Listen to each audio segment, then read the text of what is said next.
Motion in your step. Motivation in your heart. Hello, and welcome to today's Motion and Motivation podcast. We've put together a study guide for everyone. If you need it, you can grab it from the video description. Hey everyone, and welcome back. Today we're going to be diving deep into Noah Kagan's $1 Million Weekend. Yeah, I'm excited for this one. Me too. I know you're a big fan of his work. Oh yeah, huge fan. And his story is pretty wild too, right? Like he built AppSumo, Yeah? which reached like 65 million in revenue. That's incredible. And he claims he used this like weekend process to get it all started. That's what we're diving into today. So the book is called $1 Million Weekend, and it basically promises that you can start a $1 million business in just 48 hours. Sounds a little crazy. Sounds pretty crazy. Yeah, but we're going to break down his process, Yeah. see what's actually in this book. Exactly. And see if there's any, actual advice we can take away from it. Yeah, for sure. Okay, so let's be real for a second. I think everyone has excuses for why they haven't started that dream project yet. Oh, totally. I know I do. Yeah, me too. What about you? Any excuses come to mind? Oh, yeah, all the time. It's like, I don't have time, or I don't have enough money. Yeah. Or I don't know where to start. That's a big one. It's always something. Kagan actually lists out the top 10 excuses that he hears all the time. Things like, I don't have any good ideas. Or, I'm broke. I think those probably resonate with a lot of people. Oh, Does absolutely. this sound familiar? Oh, yeah, big time. I think we've all been there at some point. So what does he say about these excuses? Well, Kagan basically argues that they're just mental roadblocks. Okay. These are just things that we tell ourselves to avoid taking action. Right. So how do we break through those? That's what the book is all about. Ah. He provides a bunch of tools and strategies for overcoming these mental barriers and actually getting started. Does he dive into specific excuses? Yeah, he does. Like, for example, with the I'm broke excuse, he's adamant that you shouldn't spend a single dime until you've validated your idea Oh, interesting. and actually made your first dollar. So you're saying, like, prove it before you invest a ton of money. Exactly. Prove the viability without any upfront investment. I love that. So is that part of his, $1 million weekend process? Absolutely. It's a core principle. The idea is to get to that validation as quickly as possible. Now, I know he also talks about a really interesting experience he had getting fired from Facebook. Yeah, that's a wild story. Seems like it would be pretty devastating. Right. But he actually credits that experience with pushing him to embrace a new mindset. Yeah, it was a major turning point for him. He calls it the "and know you not how" mindset. Okay, break that down for me. What does that mean exactly? Basically, it's all about taking action. Okay. Like, stop overthinking things. Stop worrying about how you're going to do something and just do it. Just get started. Yeah, just take that first step, even if it's small. Okay, so I like that.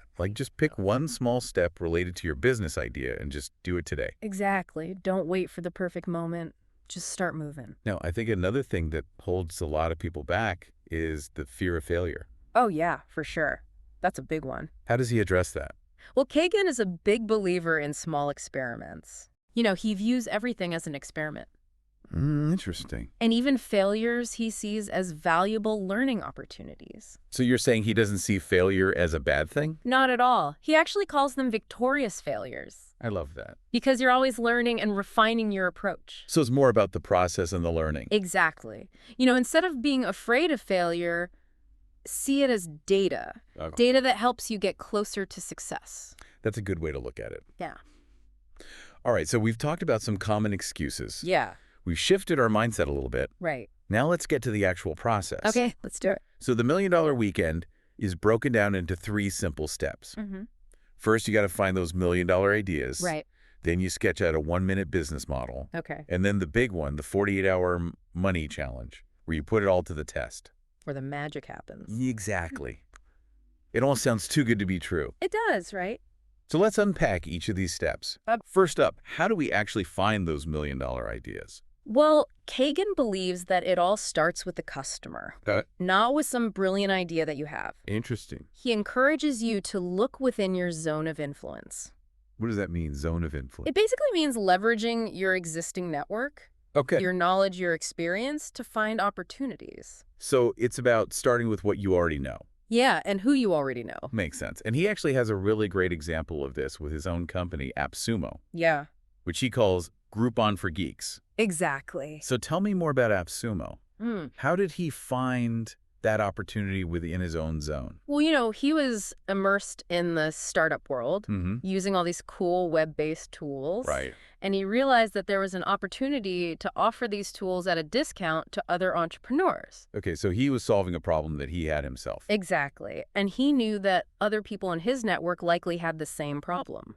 That's a really good point. Right. So it's not about coming up with some like revolutionary new idea. Right. It's about looking for opportunities within your own world. Yeah, what problems are people facing that you can solve? I love that. And it could be related to your hobbies, your skills, even your everyday frustrations. Exactly. It reminds me of the story in the book about Jennifer the baker. Oh, yeah. She was able to turn her baking skills into a, like, $20,000 a year side hustle. Wow. Just by asking friends and family if they would buy her homemade cookies. That's awesome. Right. So you don't need some big flashy idea. Nope. It's about finding those opportunities that are right in front of you. And sometimes the best ideas are the simplest ones. Okay, so let's say we've got a few potential ideas. Okay. How do we know if there's actually a market for them? That's where market research comes in. Right. But I think a lot of people get intimidated by the idea of market research. Oh, yeah, for sure. It can seem daunting. Like they're picturing complex spreadsheets and data analysis and all that. Right. But how does Kagan approach it? He makes it much more approachable. Okay, good. He argues that you don't need to do expensive research up front. Okay. Quick and dirty validation is enough to get started. I like that. So what does that look like? Well, he suggests focusing on a few key questions to assess an idea's potential. Like what? Like, is the market growing? How many potential customers are there? What price could you realistically charge? So these are all things that you can probably find out with some basic online research. Exactly. You can even just observe what's happening around you. Okay, so it's not about gathering like perfect data. Right. It's about getting a general sense of whether there's a market. Yeah. Is there enough demand to make this worthwhile?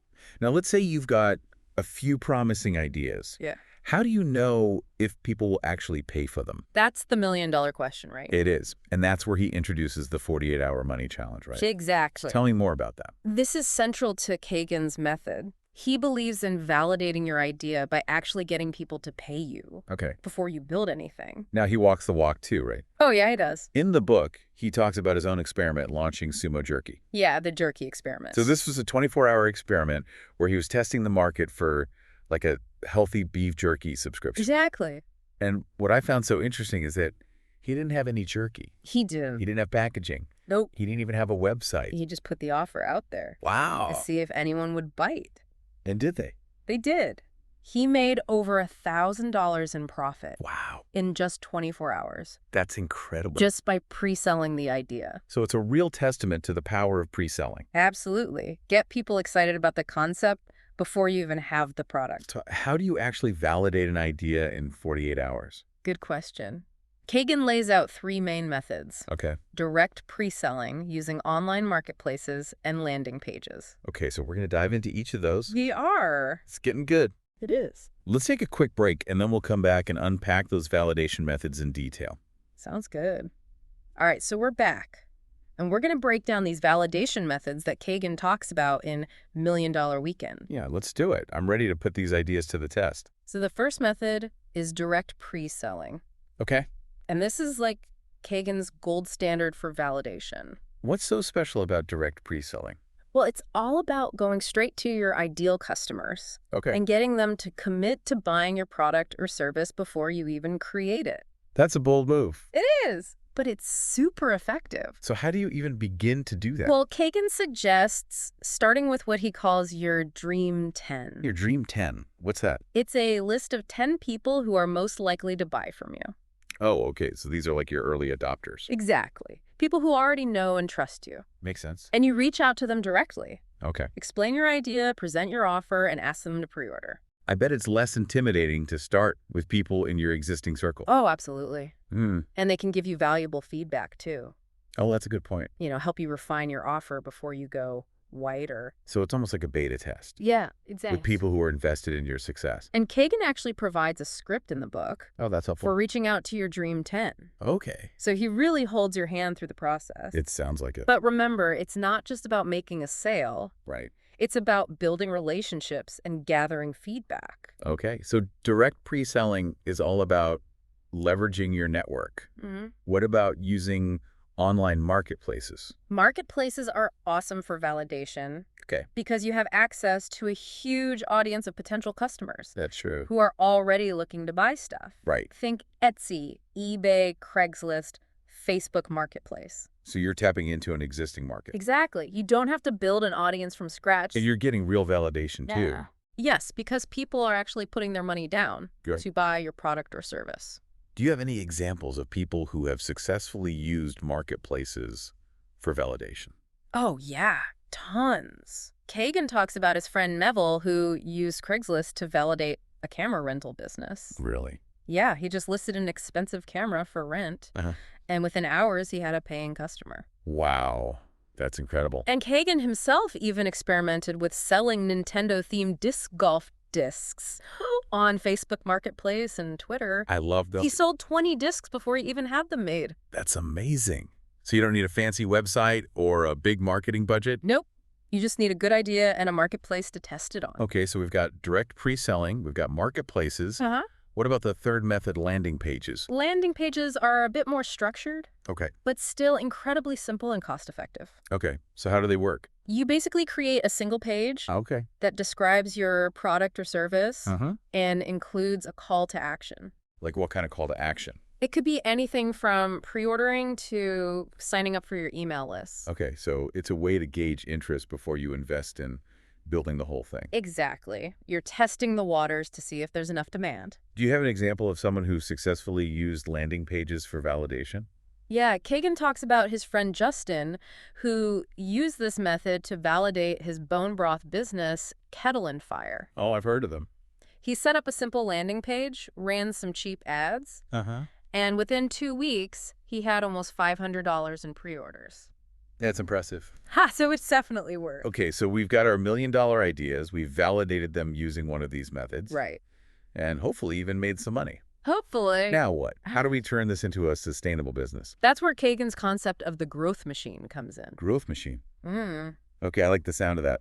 Tell me more. It's the final part of the book. Okay. And it's all about scaling your validated business. So taking it to the next level. Exactly. It's a system of repeatable strategies you can use to consistently attract customers and grow your revenue. I'm all about repeatable systems. So what are some of the key elements of this growth machine? Well, he dives into content creation, audience building, and email marketing. Email marketing. That's a big one. Huge. He's a big believer in email. Okay. He calls it the king and queen of customer communication.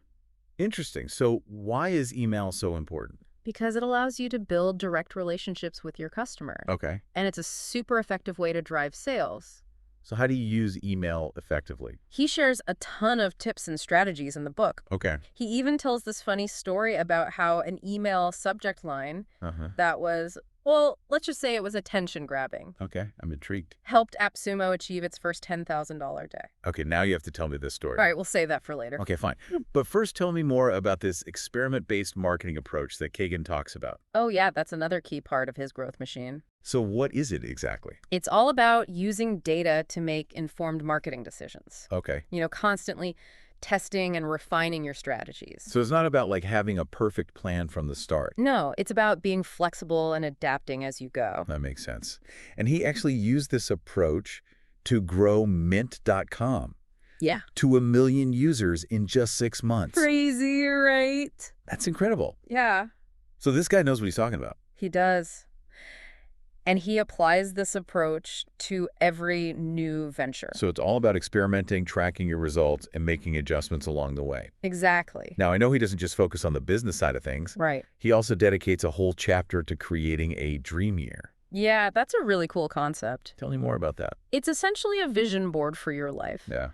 But it includes not just your business goals, but also your personal goals, your travel aspirations, your health goals, everything. So it's about creating a life you love. Exactly, on your own terms. Yeah, I love that. And he actually admits that he went through a period of feeling lost and burnt out. Yeah, even after achieving success with AppSumo. That's pretty honest of him. It is. He realized that he had to prioritize his own well-being and create a business that aligned with his passions. That's a good reminder for all of us. And he even started incorporating happy hour Fridays into his work schedule. I like where this is going. Right. So it's not all about hustle and grind. Nope. It's about finding balance and enjoying the journey. Now, he also talks about the importance of building the right team. Oh, absolutely. Because you can't do it all yourself. Definitely not. He stresses the importance of surrounding yourself with supportive and inspiring people. Okay. Both in your business and personal life. So it's about building your tribe. Yeah, your community of people who lift you up. And he also cautions against toxic rock stars. Yeah, those are the talented but difficult people. Right. Who can drain your energy and create a negative environment. That's a good point. Sometimes you have to let go of people who aren't a good fit. Even if they're technically skilled. It's about the overall vibe and energy. Exactly. You want to create a positive and supportive culture. And what about connecting with other entrepreneurs? No. He's a huge advocate for networking. Okay. And building relationships with other entrepreneurs. Makes sense. He even coined this term, prefluencers. Prefluencers. What are those? They're basically up-and-coming individuals who haven't reached superstar status yet. I see. He believes it's easier to connect with them and build genuine relationships. Before they get super famous and busy. Exactly. That's a smart strategy. It's all about building your support system early on. Okay, so we've got our validated ideas, our growth machine is humming along. Yeah. We've got a great team in place. Uh-huh. But how do we actually stay focused and make all of this happen? That's the challenge, right? It is. There's so much to juggle when you're building a business. Totally. What are some of Kagan's productivity tips?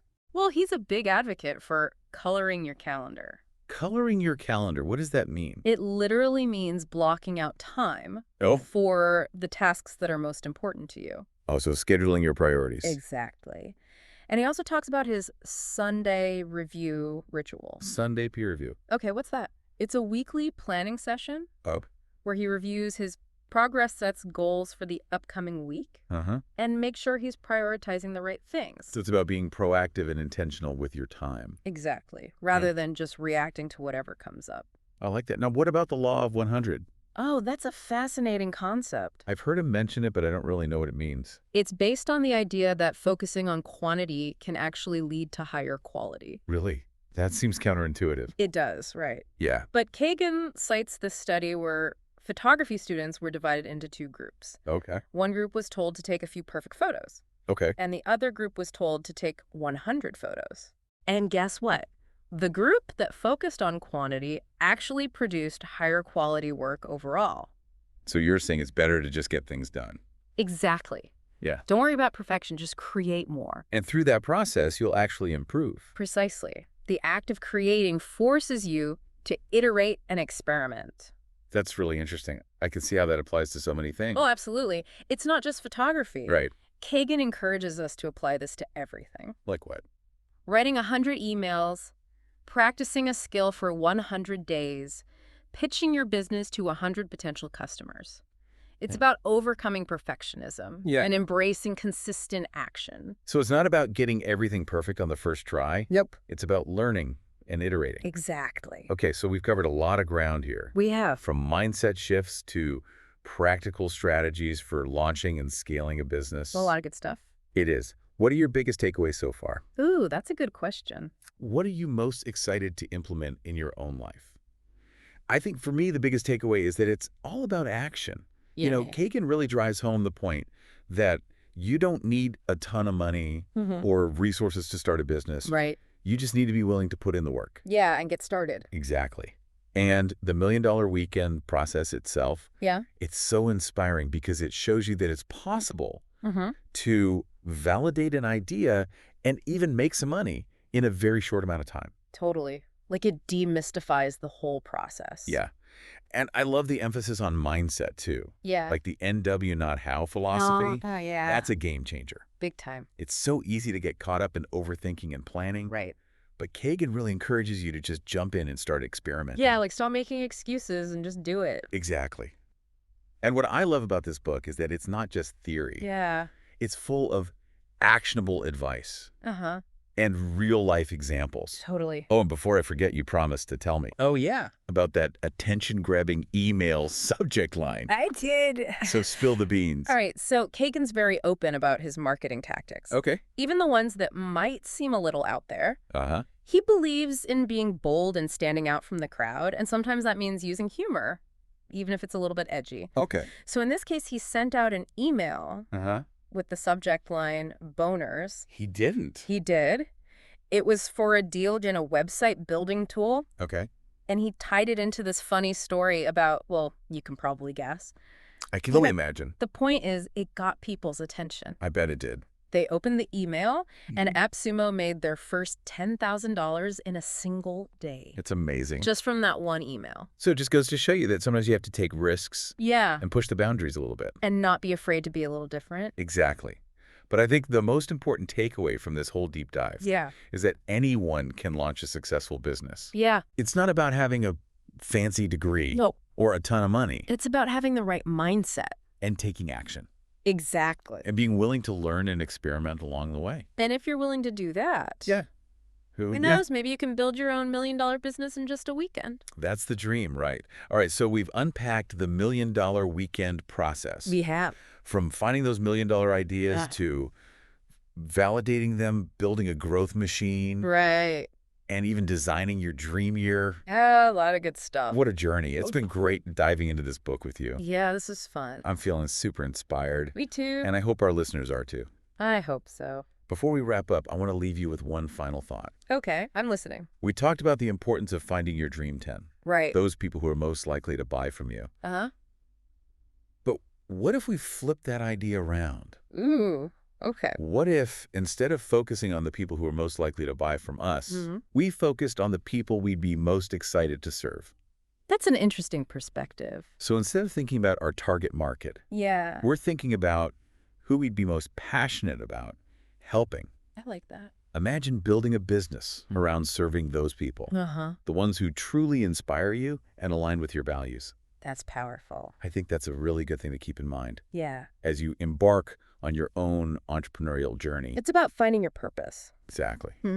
All right. Well, that officially wraps up our deep dive into Noah Kagan's $1 million weekend. Loved it. We covered a lot of ground today. We did. And I hope this has given you some actionable insights and the motivation to get started on your own ventures. Yeah, get out there and make it happen. Remember, it all starts with taking that first step. That's all it takes. So what are you waiting for? Go for it. Thanks for joining us on this deep dive, and we'll see you next time. See y'all. If you enjoyed this video, don't forget to hit the like button and subscribe. That way you won't miss any of our updates. Also, if you think this video could help others, please share it with them. Thanks for watching and for your support.